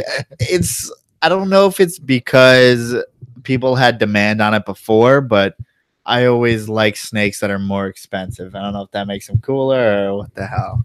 Yeah, I mean, like corn snakes. Right. But I'm saying between a Woma and a blackhead, I want a blackhead, but a Woma I can buy for $250 and a blackhead's about $1,000. So. Or more. Yeah. Yeah, for sure. And I don't know. Maybe the higher price just has like that layer of exclusivity, because not a lot of people are going to be willing to drop that coin, for a snake. So we'll, there's a certain amount of snobbery that we do, whether it's intentional or not. a little bit of elitism. You want things that are exclusive, just like any collector, I guess, of anything. Right. Yeah. I mean, you always kind of want the best of what you can get, Yeah, I mean, I would love a Dunn's python. Does it look better than any other python that I have? Does it look much different than an olive python? No. People actually, everyone else would like it less than most of the other snakes that you have out there. But right, just because you know that it's rare and not many people are working with it. That kind of ups the level of stuff like that. Yeah, that only us weirdos care about. Yeah, only certain people get that. How do you deal with all snakes are made up in value to a certain degree because they're all just snakes, but especially ball pythons is something I see, because mutations are only rare for a few years. Right, for sure. Yeah, I mean, pricing stuff is definitely weird. It'd almost be easier if they were all just a set price, and like the corn snake stuff where everything sell everything for $100 or less. It'd be almost better than it will get there. Give it a little while. It's headed that direction. Yeah, but yeah, I mean, the ball pythons definitely, it's all over the map. Especially, when I started buying ball pythons, single genes were $1,000, and now you're doing good to get 40. There's just 5 gene animals floating around there all the time. Okay, sorry. Someone just brought up the albino olive, or Gustavo brought up the albino olive python. I don't know if he was saying that Dave has one or he was just talking about that. So I've been talking in the chat. Dave Palumbo has one. Oh, thank you. That was the statement I was going to say. If you'd given me a second. I've been talking to Gustavo in the chat while y'all are talking, because Gustavo went to the Southeast Carpet Fest past weekend, and he said it was just completely amazing. He said Dave's house, Dave's collection, he's a whole separate facility, and it just kind of reminded me, because y'all are talking about that. He's a whole separate building next to his house, and he just said it was crazy. And supposedly he has an albino olive python, and I bet it's beautiful. He said that they had a lot of food, a lot of beer. He said he was the last one to leave, and there was a fridge full of beer still at Southeast Carpet Fest. So that's good. Side topic. He said he drove all the way home, though, after Southeast Carpet Fest, even though he lives 2.5 hours away, because he pulled up to the hotel, and it was below sketchy. He said there was Isn't he Ecuador right now? What? Yeah, ask him. Gustavo? Yeah, he's posting pictures on Instagram from Ecuador. So, he must have left the day after. I don't know. To me, I thought Cape Coral or Coral. I don't know. In my head, it's a nice place. Calling it Corral it was I say Coral. I call it Cape Coral every time. I don't know why my brain tells me that. But yeah, he said the hotel there was really, really sketchy. But, I was really interested in Dave has an albino olive, which I'm sure you've seen them. I saw the pictures from it. But if everyone doesn't know, an albino olive, I think it's actually in the kitchen.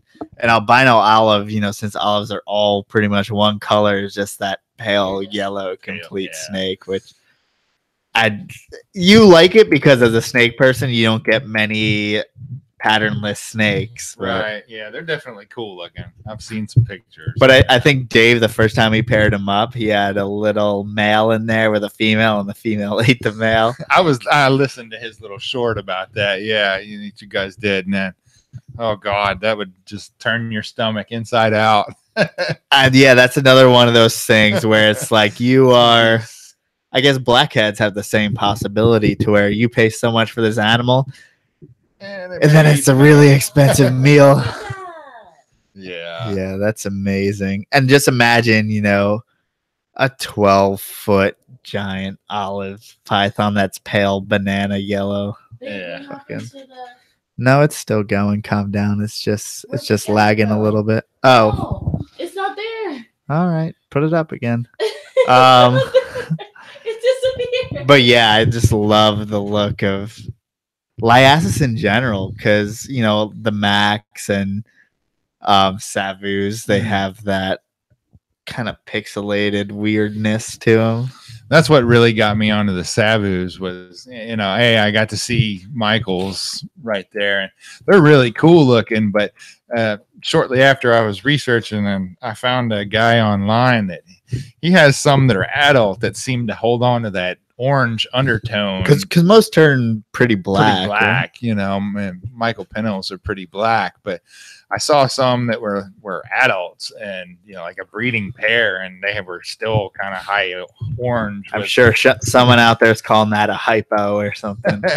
Which, you know, that'd be kind of cool, and see if there's some, you know, way to keep that up, you know, because it was like a, you know, fire orange undertone with the, you know, iridescent black scales speckled through it, you know. It's like a lot of room for some cool line breeding there for sure, if nothing else, you know. Yeah, I mean, I love the way Savus end up looking up, but then again, it'd be it's nice even to better have if there's an orange some one. crazy project you could work towards, you know. Yeah, but yeah, I mean, watching you guys and, you know, the pictures you post of your water python and the iridescence and that sort of stuff, that's really neat to see, you know.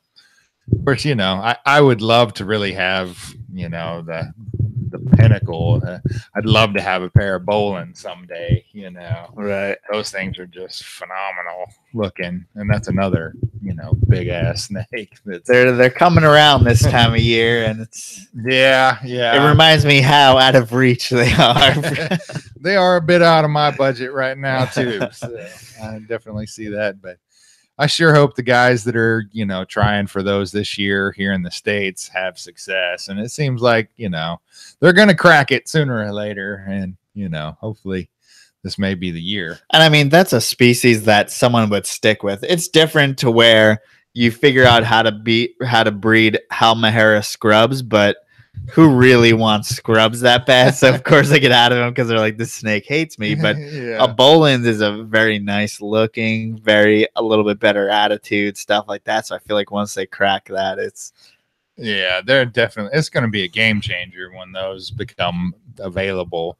You know, I certainly hope they don't become overproduced and become, you know, I don't want to see them in the hands of everybody, you know, but yeah, it's one of those. Yeah, I've heard they're pretty docile, and, you know, I know they've got a strong food response, but, you know, like most Morelia, or exactly. If you want to call them Morelia, I know most people don't like to call them Morelia. Yeah. You know, or people don't like to call them Somalia. Actually. Yeah. It'd be nice, you know, to see those someday at a little bit more affordable pace, but they're certainly high on my list. Yeah, I mean, that's something that I don't know why that's become such a big, because there's certainly, you know, you can get a jungle carpet. It may not get that big, but it may have a similar look, or black, but doesn't have the iridescence. Yeah, that iridescence of a big, you know, a big Bolin's is just, it's hard to beat, you know, the black with the white. Well, I've been really into Scott Borden's been posting his Moluccan scrubs. Those things are ridiculous looking. Yeah. Yeah. I don't have much desire to keep scrubs just because of the attitude and, you know, all the stuff that comes along with scrubs, but it's hard not to wish him success and want to buy a pair off of, you know, what he comes up with. So. Yeah, I mean, if anyone hasn't seen him, I think it's New York or NY Herp Revolution or something on on Instagram, but these things are yellow. Gold flaked, speckled, they're beautiful. Some nice bars. It's everything you'd ever want in a snake. Probably besides that it's probably an asshole. Right. But I mean, it's just a beautiful large snake that I hope I wish him success this year, and it seems like he's getting some locks, so we can all hope, I'd love to see what his pair is just so killer. It's going to result in some phenomenal offspring. And I think his female was actually perched like a green tree on the hot side recently. So I don't know if maybe that means that she's going through follicular growth or not. I'm not sure. Yeah. It sounds like a good sign, and yeah, I sure hope. I wish him success with those because I've been watching him post those we all have for years, and I'd sure like to see him hit those. And I mean, I think that's why a lot of these things aren't bred, is because it does take those years. Oh yeah, I think a lot of people are have that ball python mentality. Let's feed it and 3 years, breed it, 18 months or whatnot. And it's some of these projects, you're just not getting away with that crap, and I've always tried to take it slow with all my animals, even my ball pythons. I don't try to push them. Yeah. Grow them slow and don't even pair them until they're over 3, and everything else. 5 years, whatever. Buy it, hold on to it, and when I feel it's right. Well, I mean, either way, no matter what, it pays off. Because honestly, how much money are you really spending on them each extra year that you have growing them up? I mean, not a whole lot, Yeah, I mean, it's better to have a healthy animal for 10 reproductive years than force it. Exactly. Have them burn out and die, Yeah. 5 years, 6 years old. I find even my corns, when you breed them young, they actually stay a bit smaller than animals that you allow to mature for a while. Yeah. Ball pythons, and they tend to grow either way, but they're the only ones that you could dump food and breed them every year, and it doesn't matter. They seem to be so domesticated at that point, because like I said, there's guys that have success at that. They feed them fucking 2-3 times a week, first year, and they'll have males at 600 grams and fucking breeding by the time they're 4 months old, and they never get fat. They just are their normal body size. And they don't seem to get obese and whatnot. But I mean, that's what makes them so successful. You never really know, because there's so much turnover in the ball python world, how he may breed it that season and then sell it, and you never know how long that snake lives after that. So that's true. You never see the anything longevity through of those. They may be dead by the time they're 3-4 years old. It's such a market that turns over and everything goes 25% down. So it's like by the 4th year, it's like that not worth it to breed, and then you sell it off. Yeah. You let him go and moved on to the next project, or stuffing his babies, with 4 or 5 other genes into your projects. Yeah. But it's one of those things that it's such a different mentality, especially with things like Rockhamptons and stuff, things that very nuanced. Right. Yeah. I mean, they're really cool animals. They kind of silver and black, looking, but and there's not a whole lot of people that are going to give 2 shits about those, but it's one of those things. To me, they're cool. And like I said, it was one of those things, is not a lot of people working with them. So it's like, get those and keep them, and maybe produce them every once in a while. Not something I plan to do like every year, or anything like that, or force them. And they grow up and never breed, and whatever. You like them, I like them, and they're cool. Are those 5-year breeders, 4-year breeders? Do you know? I haven't really gotten that far into them. I plan on waiting probably 5 years, just before I pair those. Like I said, I tried to stagger when I get into projects. So like I'll wait like 2-3 years and then get a couple of new projects. So, you know, when they come up to breeding size, I have a couple of years to work with this group. And then, you know, in 3 years from that, I'll have another kind of project that I'm coming up that gives you some time to figure out your previous project, put a little energy in there. Then if you right. You know, it's like you said, yeah, it gives you a little time to kind of figure it out and not rushing. And, you know, you can go out and buy all this stuff, but trying to figure out 6 different species in the same year, you know, you're bound to fail, you know, more than you are if you just lay back and take your time and, you know, work through things. Yeah, I mean, when you're keeping different species like you do, especially if you got a breadlie, a green tree, and a Rockhampton and ball pythons at the same you're like doing 10 different things at the same time. Right. So, you know, you kind of want to just take it slow and, like I said, step through it. And the people who are successful are ones that are fairly focused on certain species, and especially things like green trees, right?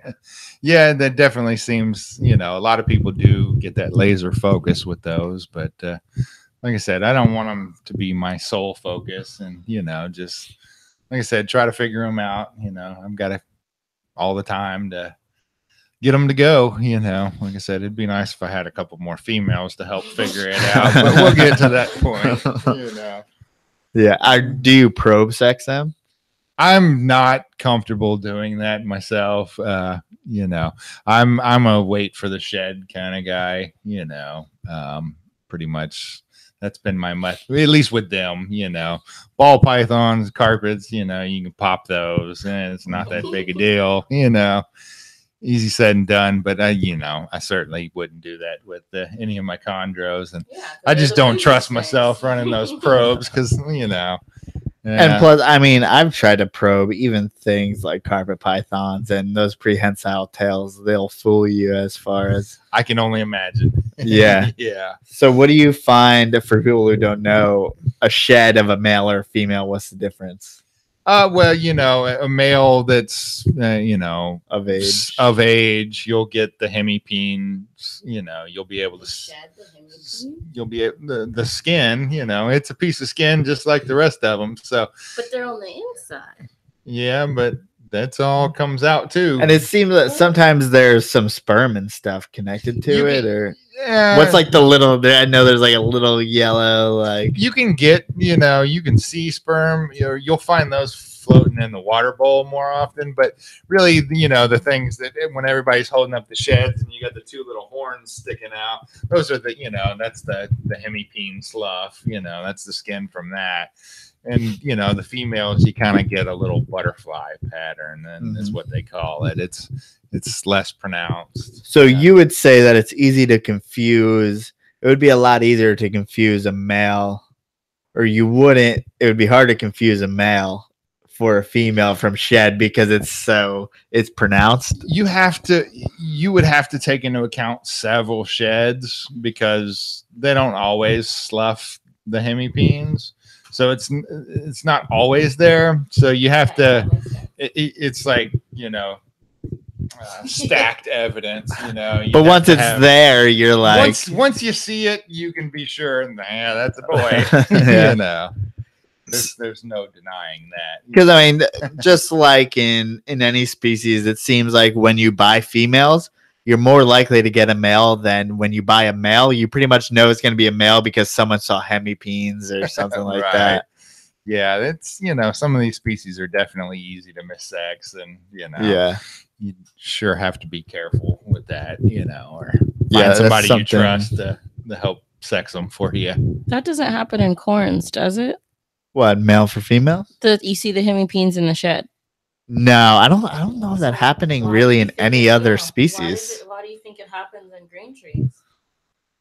Nah, I've never thought about that, to be honest with you. Because, you know, you'll never see that in any other species, really. You know, I'll be honest, I don't examine any of my other sheds that closely, you know, to look and see, you know. But I feel like I never even see anything when it comes to the... I don't know. Yeah, you know, like you said, never really thought about it at all.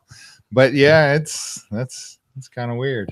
Yeah. Maybe this is Now I'm gonna have to Dr. go home and Travis go through Weinman I'm gonna be looking at ball python sheds and looking for him.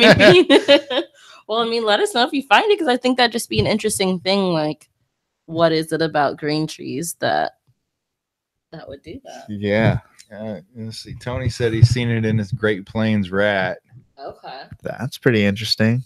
I wonder if he sees it in Carpondros. Well, Tony, There you go. answer. Yeah, because it would. I don't know. They're half, or so you'd think they'd see it in Carpondros. Yeah, I would assume. And I just wonder why those hybrids, like some of their Carpondros are like, oh, that's a jungle car, but some of them are like, that's definitely a green tree with something else in it. I wonder why it's such a swing, even in like Yeah, a same clutch. you never They're know. weird. Yeah, I don't know. Tony's produced some crazy looking stuff, Yeah. and Bill too. You know, some of those things are. He said definitely in the Carpondros he's seen it. Yeah. Yeah. I But guess, there's no connection between GTPs and the rat, the Great Plains rat. So I wonder. yeah, which is weird. If I looked at corn, you would think if it happens in an emery rat snake, it would happen probably in a corn snake. They're really, really close. Well, maybe we're not looking hard enough, but That's for sure in my case. I know I haven't, but you know, now I'm gonna be sitting there looking from here on out. I'm gonna go But through. is it super obvious in a green tree? Like you look at it right away and you see them. Yeah. When you see them, they're there. You know, they look like little horns. You know. So we would have seen that, right? Honestly, I mean, they can be pressed flat to where you kind of have to look for it. You know, you have to go there and press that. I feel like my green tree never sheds. So I don't know. They are, bull snake too. Bull snake also. Well, Really? he has about like 50 different I sheds got randomly sheds in a everywhere. We're gonna go look through all the sheds now. Yeah, He has them. So okay, clearly, I think that's more than just green trees, but that's I good don't to know. So Yeah. I don't know but where or what. I never thought about it. And like I said, with the other species that keep the ball pythons, like I said, you pop them. Yeah. You can see the hemipenes. The cool thing about ball pythons, you can pop them almost through their whole life cycle. Some Yeah. adults are difficult, but yeah, they you can still do it. fight you a little bit, but yeah, if you're decent at popping, They're you pretty just much the perfect out. snake to do what's going on. they're made to be bred. Yeah. You know. So what projects of ball pythons are you working with? I have a lot of recessive projects. I work with the piebald and the clown, and I've got the puzzle project and lavender albinos. But just kind of I do ball pythons, like I said, to make stuff that I want. Yeah. And just kind of get rid of the byproduct. So like I said, the recessives to me are always what got me excited about that. Who doesn't love a good pied, or the clown stuff is pretty neat. I think the market now is going way towards recessives, when back in the day it was like just put as many possible mutations in it, so everyone was working with incomplete dominance. And it got to the point too where they stacked so much shit on top of each other that it turned into a brown ugly snake, or washed out.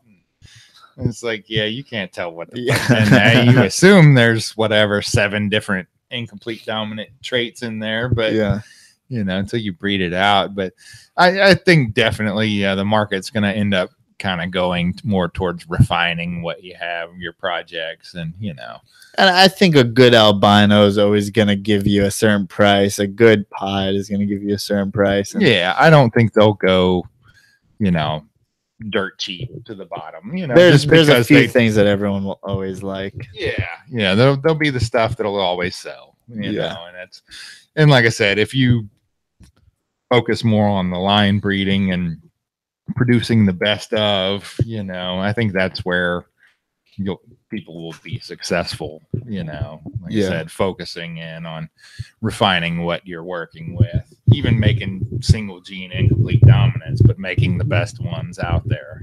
Right. I think there's plenty of room for that kind of. Yeah, I don't think anyone even has nice pastels, and that's one of the older genes in the book. Right. And it's like that's an animal to where you can see a pastel that's blazing yellow, you can see a pastel that's brown. Right. So it's like there's a lot of room for. There's a lot of room for. Now that people are stopping doing a million things in one snake, maybe they can focus on that. Yeah, it seems like there has been a little bit of a turn to that, but there's still a lot of people that are in the race to the bottom. With that mentality.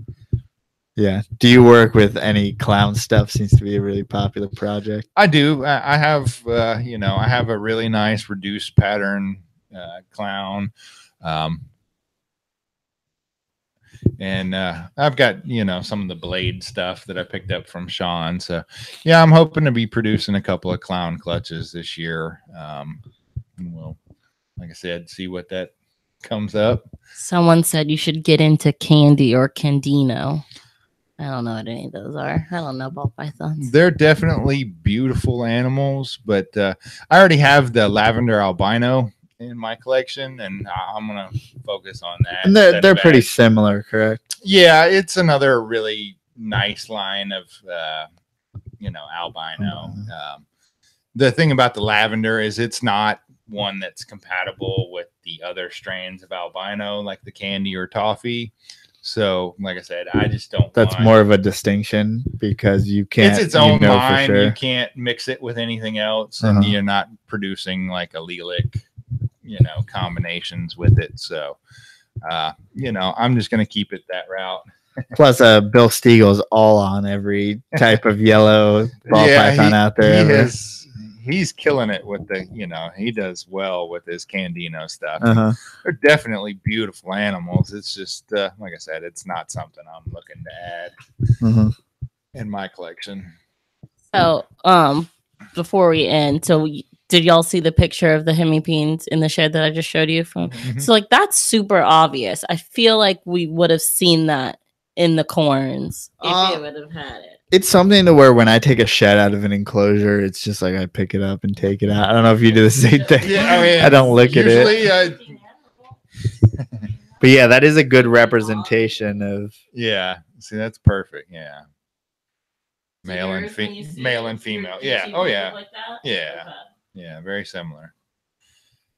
And I'm the same way. Typically when an animal sheds in my collection, they get a whole new tub. So I'm picking the animal up, putting it here, and I dump the whole bin, shed included, into the trash can, and just move on. All the bedding when they do it. That's typically the way I run my cycle. Is they get I'll do spot cleaning pretty much daily, as needed, and then once when an animal sheds, I clean the rack, wipe them down, Clorox them, and new tub, new furniture, new bowl holder, all that sort of stuff. And it makes sense why you just got a truck full of bedding, because I'm sure you go through a lot of bedding. Yeah, I can. I mean, in comparison to colubrids, they're just shitting all the time. I mean, ball pythons and pythons in general seem to save their biggest shit. Oh yeah, I'm not referring to shit. Yeah, it's when they shed. I do that. When they shed, even we don't change any bedding when they shed, right? Well, I typically do every month or so. Yeah, it works out about the same 5-6 weeks, maybe. Between sheds or something with the ball pythons. But typically when a ball python sheds, they shit and make a big mess as well.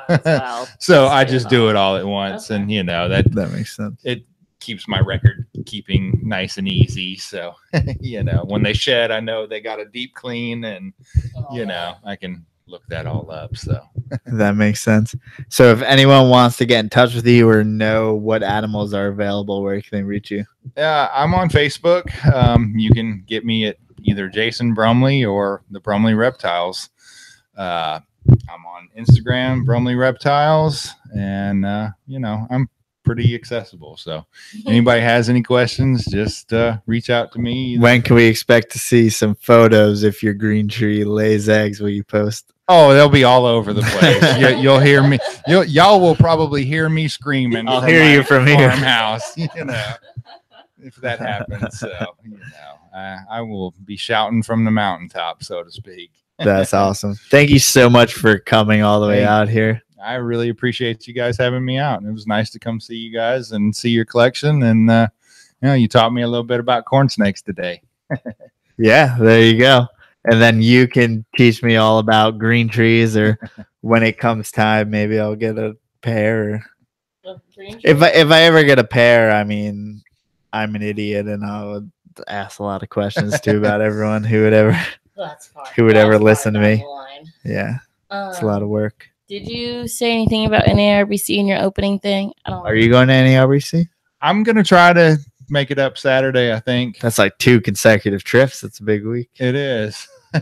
I mean, if you do go, I don't want to invite you, but Tony is trying to have Austin over and some people over. I don't want to invite you, but I mean, yeah. If you come over, you should come to dinner. I want to go to Tony's, even though it's another 45 minutes further for you. But I mean, we're all driving, so if you wanted to come with us. I'm no stranger to long drives, so yeah. If it works out, if Tony will have you, maybe he'll say no. We'll see. We'll see. See where that ends up. You can check out his mutants, his hybrid mutants. I'd love to. I want to see his Apodora. Yeah, he's got this big crazy thing that I see all these beautiful pictures of. So yeah, we all went to Austin's and checked out his Popwin Python, and then tonally. So yes. I just said tonally instead of totally. Totally. There you go. You mixed it. Yeah. If you guys live in the Arlington, Fort Worth, Dallas, anywhere in Tony's, but you can okay, say hi at the in the Texas area, go to NARBC Arlington at the Arlington Convention Center. I believe that's go see the big stadium with the Rangers Stadium, and it's right across from the Rangers Stadium. Dallas Star thingy-majig. Stadium. What's his name? Jerry's World. It's not right across from Jerry's World. It's right across from the Rangers. Really. Thank you.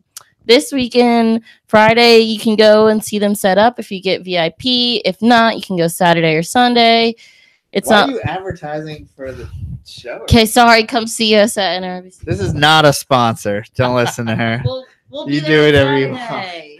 Come talk to us. If you have a Portcitypython shirt, wear it. There you go. That's advertising. Whoa. And enter the contest, because we're going to give out 3 shirts. And honestly, what is there, like 50 something entries? So it's like your chance of winning a shirt is pretty high. So you can enter 3 times, whether it's Instagram, Facebook, or YouTube. And so just enter that, portcitypythons.com. We have a podcast that you're listening to right now, so you know how to do that. Facebook, Instagram, whatever, guys. Okay, thank you. Thanks, Jason. I appreciate it. Thank you, guys. Have a good one, guys.